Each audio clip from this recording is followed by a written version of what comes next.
Oke, bismillahirrahmanirrahim. Assalamualaikum warahmatullahi wabarakatuh. Ketemu lagi bersama saya, Putra Jawa Bonsai. Sore ini saya sudah bersama Om Surya. Rencana saya mau wawancara, mau tanya-tanya soal perawatan, penanaman, pemupukan, ya pokoknya tentang bonsai kelapa. Saya sudah bersama Om Surya sekarang. Selamat sore Om. Selamat sore. Ya, jadi yang mau ditanyakan? saya kesini tujuan mau menanyakan tentang bonsai kelapa. Ya bagi pemula yang belum tahu, ya siapa tahu ya memang belum ada komenan ataupun orang menanyakan tentang perawatan segala macam tentang bonsai kelapa. Cuma kan saya ingin membagikan tips atau tutorial cara penanaman atau ya pokoknya seputar bonsai kelapa. Oke. Ya, Selamat sore dulu buat teman-teman semuanya. Aduh, paten sih. Sepeda motor mulai. Lah, ini kan gua. Paten sih. Oke, selamat sore ya buat teman-teman semuanya dimanapun Anda berada, khususnya buat teman-teman yang satu hobi di bonsai kelapa ya. Dan kali ini saya ingin sedikit secara singkat ataupun secara anak sekali kau terus ya giling-giling kan dipedet kau. secara sekilas saya ingin sedikit memberikan sedikit pengetahuan ya buat teman-teman yang kemungkinan masih kurang berpengalaman dalam mengelola ataupun untuk menekuni bonsai kelapa. Nah, oke, nggak usah panjang lebar, langsung saja untuk urutan yang pertama yang perlu kita persiapkan adalah bahan ya. Nah, jadi yang perlu kita perhatikan di sini adalah cara kita memilih bahan. Jadi proses pertama adalah pemilihan bahan yang tepat.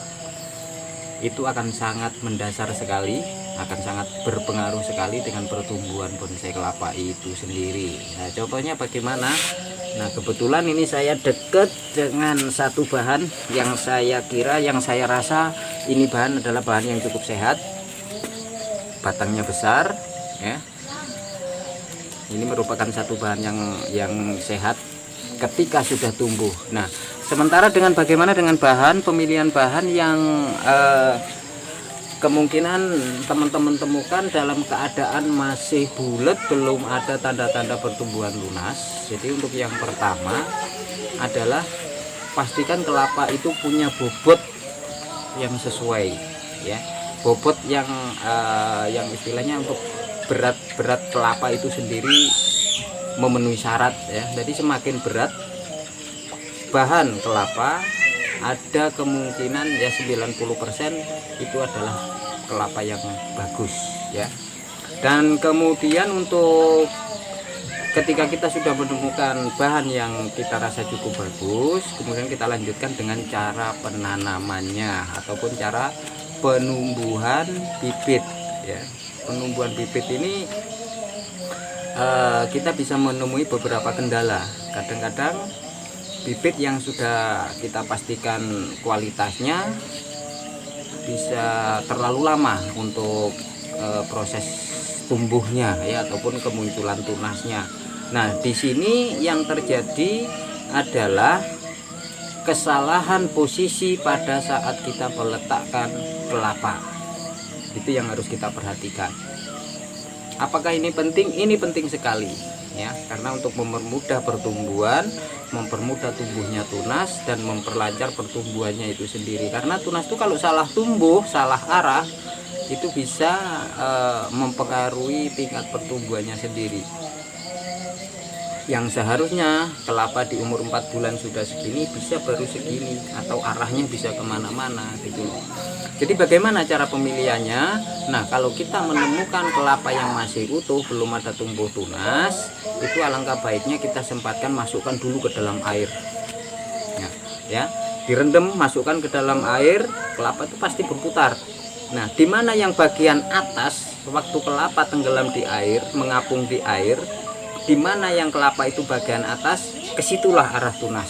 Jadi jangan sampai salah ya. Misalkan kelapa begini, jangan ditaruh begini.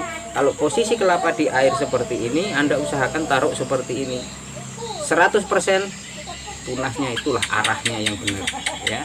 Nah, ketika tunas sudah tumbuh, ada lagi beberapa teknik, beberapa cara untuk melakukan perawatan, terutama untuk menjaga kesuburannya. Dan untuk pertumbuhan awal kita nggak perlu repot-repot ya.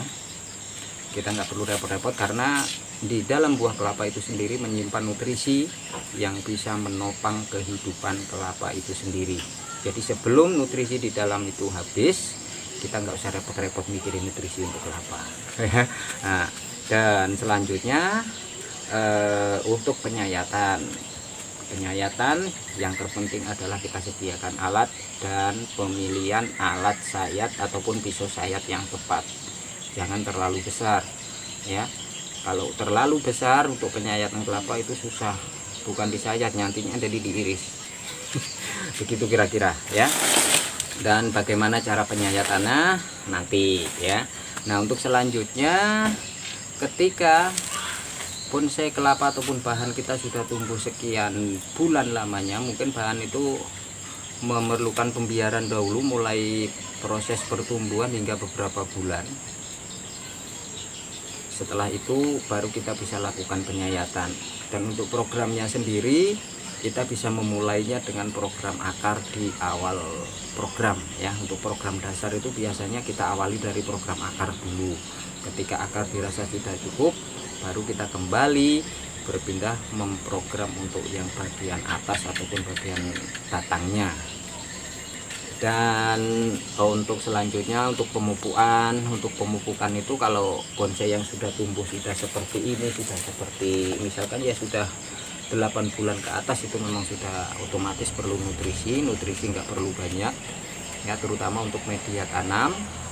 Untuk media tanam itu harus kita sertakan pupuk, dan lebih baik kita memakainya adalah pupuk yang organik saja ya. Jadi kita pakai untuk campuran media itu pupuk kandang ya.